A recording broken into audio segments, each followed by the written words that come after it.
My name is Wiche Onshche, which translates as Kugr Goodbear. I grew up in Lafayette, Louisiana. My title is Nant'a, which means chief. I am chief of the Coco Tribe of Canneci Tinne, and the Coco Tribe of Canneci Tinne are Louisiana Apache people.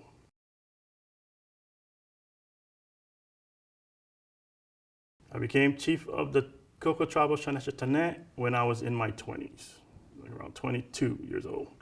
But I was groomed to be chief starting in my teenage years.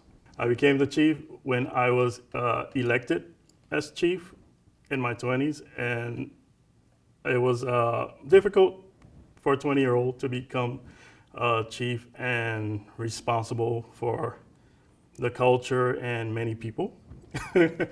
But I grew into it, and as chief, we get our advice and lessons from our elders. I was elected by elders of the tribe. And hopefully we get someone else to follow in my footsteps in the near future.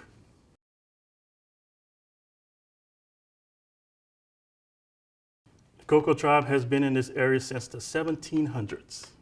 Okay, so we were located on the Red River of Louisiana, and the lower Red River, as well as the upper Red River. And then we were pushed further down or displaced into St. Martin, Lafayette area. And that's how, we became a fixture here in lower Louisiana because of the displacement.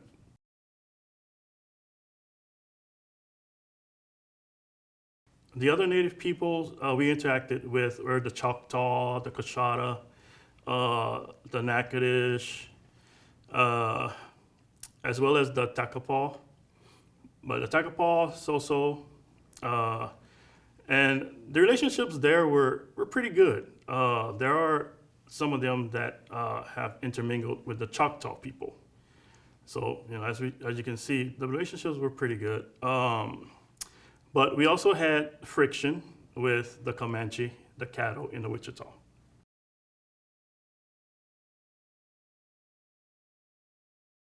Tribal life for the Canneci people were, nothing is utopic. So, so we were hunter-gatherers. We also had farming, which some people don't think, but yeah, we had farming. We had trading. There was also a trade language too, but we had trading with the other tribes. So, it was just life, the people living their lives until Acadians came and began to take the people in as chattel. And everything changed with the displacement.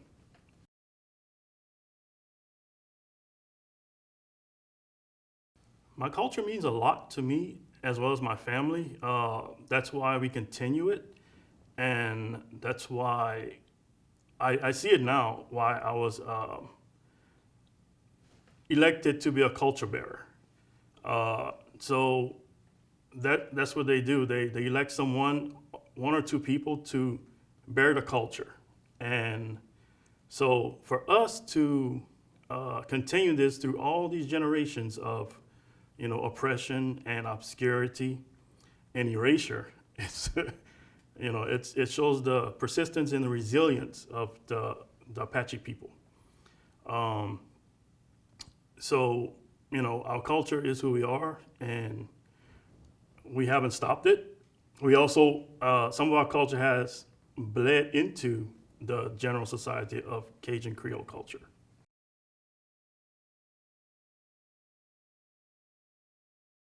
Okay, our culture, we have food like tamales. We have, people think it's Mexican, but tamales is an indigenous food from Mexico to the Americas, well, all the Americas. We also have couscous. I don't know if anyone knows what that is, but it is parched or fried cornmeal.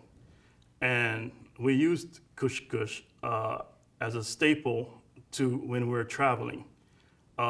We would mix it with berries like blackberries or mulberry.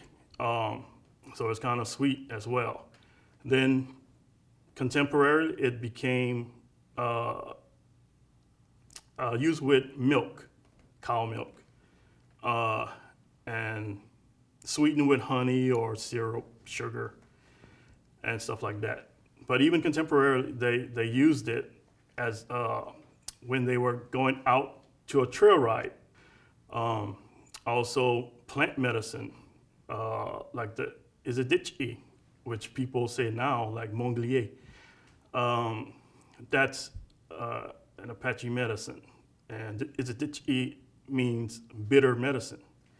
And that's what Monglier is. It's very bitter. So that's just one of the plants, but we have also goat tea and other things like that, just to mention a few. Words in Cajun Creole French, couchement, that means ghost. And can't say many people don't know where the words come from because they do not look at the Apache people. So you have couchement, you have mamu. Mamu, I have mamu earrings on right now. The mamu is a red bean from a plant, and we use that as for jewelry. Also, you have tesh. Tesh means snake, black snake, so like a water moccasin.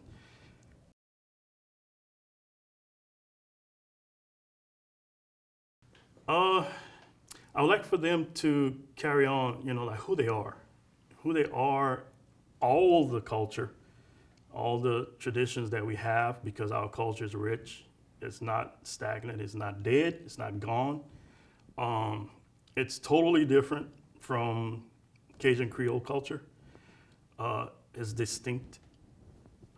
Some of it might blend in at certain points, but it goes in, then it comes back into Apache culture.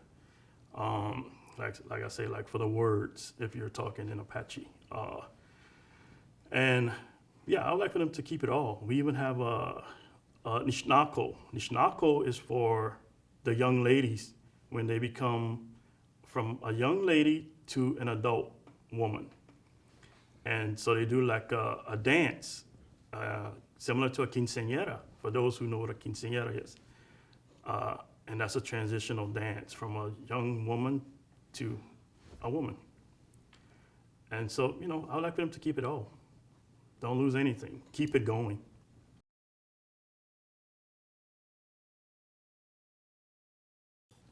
My favorite dish, cowboy stew. Cowboy stew, you know how to make the cowboy stew, you know how to make it right. So you have it's thick gravy, and it's used with the innards of animals, the chicken heart. But you don't have to make it like if people have, they don't like whatever, you don't have to put that type of meat in it.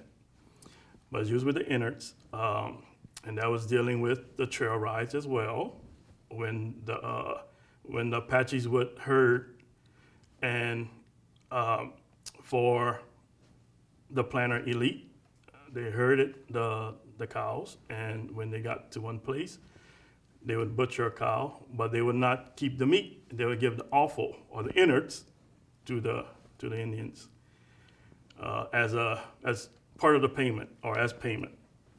And the natives began to make cowboy stew, and we continue to say cowboy stew. And some might call it something else.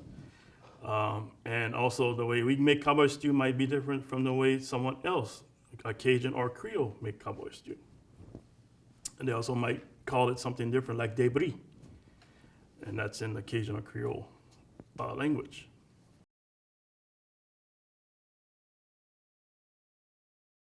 Yeah, it's with the innards, and we don't put roux or anything like that. We cook it in a big cast iron black pot on a fire. You can use a burner. That's the contemporary way, but on a campfire, we'd have campfire out there. I remember with my grandpa, and they would, him and cousin would cook with the big black pot, heavy lid on the pot, and they would put the innards, everything, marrow-guts, tripes, heart, and everything in there, and cook it down, smother it, and then add water, and then you start to make that gravy. So you're not putting flour to make gravy. You're using that meat to make the gravy.